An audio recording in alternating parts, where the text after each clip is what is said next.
Welcome to the $100 MBA Show, and today is a Q&A weekend episode where we answer your question right here on the show.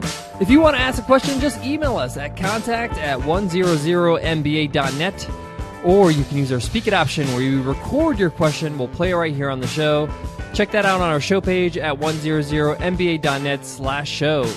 As always, I'm your host, your coach, your teacher, Omar Zenhom.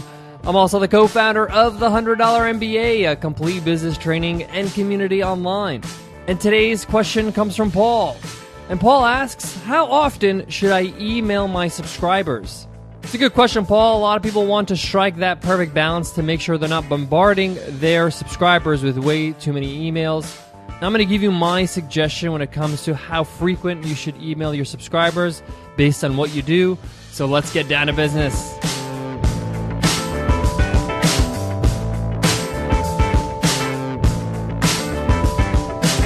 Today's episode of the $100 MBA Show is brought to you by Nadex, Binary Options Trading. As a listener to the $100 MBA Show, you can appreciate how far $100 can go, and so does Nadex. With just $100, you can get started. With Nadex Binary Options, you trade on whether you think the market will be above or below a certain point by a certain time. Go to Nadex.com and open up a free account. That's Nadex, Nadex.com. Futures, options, and swaps trading involves risk and may not be appropriate for all investors. Paul, when it comes to emailing your subscribers or how frequent you email your subscribers, it's all about expectations. I know people that email their subscribers 5 days a week, twice a week, once a week, twice every month. But the point is that it works for everybody based on the expectations they set to their subscribers. It also depends on how much content you're putting out there. So for example, for us, Nicole and I, we have a daily 7 days a week podcast, the $100 MBA Show. We also have a weekly podcast called Webinar Ninja. We also publish a blog post once a week. Those three things have to happen all the time. They happen on a consistent basis. And then there's other emails we'll send out if something special is happening, something new's coming out. But in terms of regular emails, our subscribers need to know about the stuff that we're producing because we're producing it for them. Especially for the fact that all these things are free. Now, that doesn't mean that I send an email to them every single day or more than one every day. The way we organize it is we have a roundup email, one email for all the episodes of the week. On Friday, we send that out to our subscribers. That's for the $100 MBA Show. We also have an email that goes out once a week for Webinar Ninja because it's a weekly podcast. So when the episode airs, we inform our subscribers. And the same for our weekly blog post. So that means we email our subscribers 3 times a week. Now, having said that, that's the standard. That's the minimum. So sometimes we launch new things. We're doing new things. We want to inform our subscribers. So they'll get more than 3 emails a week. They might get 4 or 5. And when that happens, you will get people unsubscribing. When you go over the expectation, some people are just going to unsubscribe because they just feel like it's too much. Or maybe they're just not resonating with it anymore. It doesn't mean that it's because you're sending so many emails. It's because they've never kind of read your emails before, and now this has kind of prompted them to unsubscribe. That's okay. Unsubscriptions are not bad news because you are getting new subscriptions, and you just want to hang on to the people that are really interested in what you have to offer.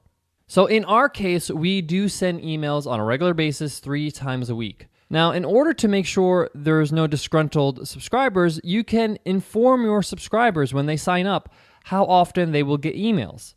So they know that this is what's going to happen. This could be on the sign-up form on the website, or it could be in the first email they get, that welcome email. Say, hey guys, just letting you know that these are the emails you'll get every week from us.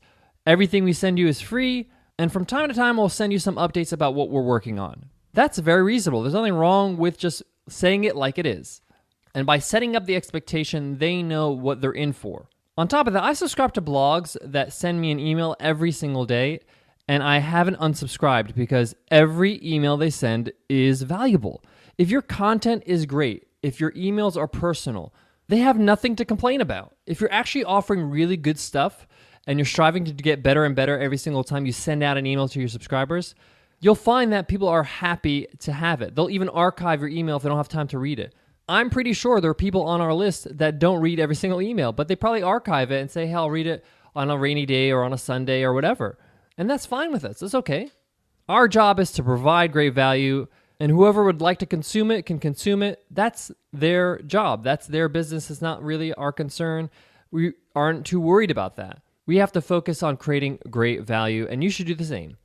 Now, I do believe there should be a minimum. You should be sending out emails to your subscribers because you should be creating great content on a regular basis and sharing it with them. So I think the minimum is once a week. I think once a week you should send an email out to your list. This could be a newsletter which sums up everything you've done that week or produced for the community, or it could just be one thing like, this is my blog post for this week. Here you go, guys. Some people like to send the whole blog post via email and then let them know that it's on the website. Some people like to have the first part of the blog post and then have them continue on the website. It's up to you what you want to do. You may want to experiment and see what works for your subscribers.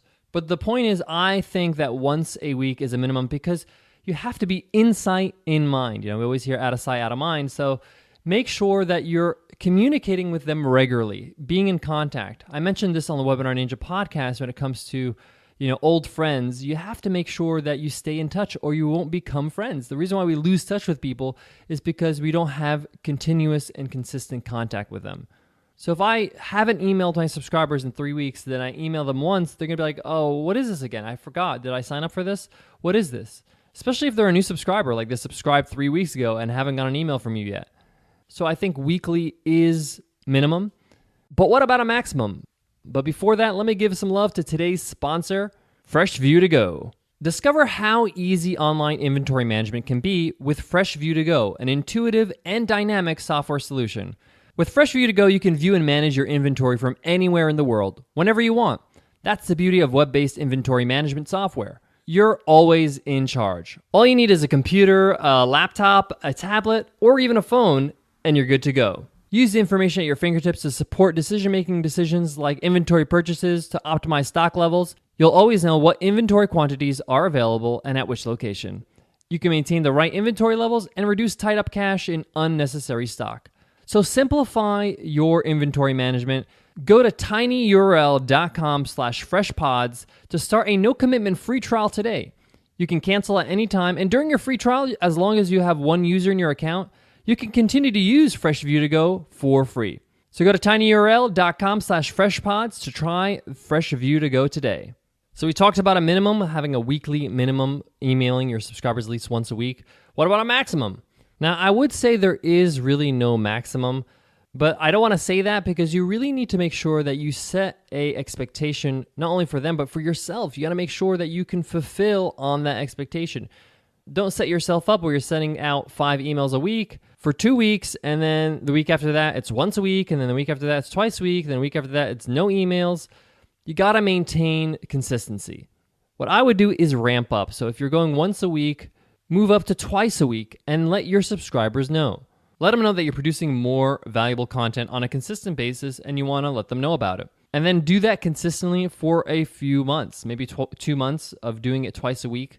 If you want to ramp it up even more, do that again. But I kind of find the sweet spot as a maximum is 3 times a week because there are going to be times where you're going to have to send more than that because you're launching a new product, you're doing a new thing in your business, you're helping out another entrepreneur by helping spread the word about their work. So there might be more than 3 emails a week, and you want to make sure that at those times you're not completely flooding their inbox. But if there are those times where you're sending a lot of emails, you can actually tell your subscribers, hey, I'm going to be sending a few more emails than normal in the next coming weeks because these things are going on. I really do appreciate you guys reading all my emails and consuming what we produce. Just be honest with them and communicate with them like a friend because they are your friends. They're the ones that really support you. All right, Paul, I hope that answers your question. I hope that helps, guys. Again, if anybody has a question, you can email us at contact@100mba.net or use our Speak It option on the show page to record your question. Check that out at 100mba.net/show. Guys, if you have 2 minutes to spare and want to support the $100 MBA show, all you got to do is leave us an iTunes rating and review. Let us know how we're doing. We'd love to hear from you. We read every single review personally. And everybody who leaves us an iTunes rating and review enters our weekly draw to win a free ride to the $100 MBA. That's over 180 video lessons, a lifetime membership with all the workbooks, the interviews with experts, ask questions anytime. It's fantastic. And we give it away every Friday. We call it Free Ride Fridays. And all you got to do is leave us an iTunes rating and review to enter to win the free ride. Also, we're doing something a little similar over at Webinar Ninja, our new podcast all about how to communicate, teach, present, sell using webinars. We're thanking everybody who's given us an iTunes rating and review over there with a chance to win a year subscription to our platform.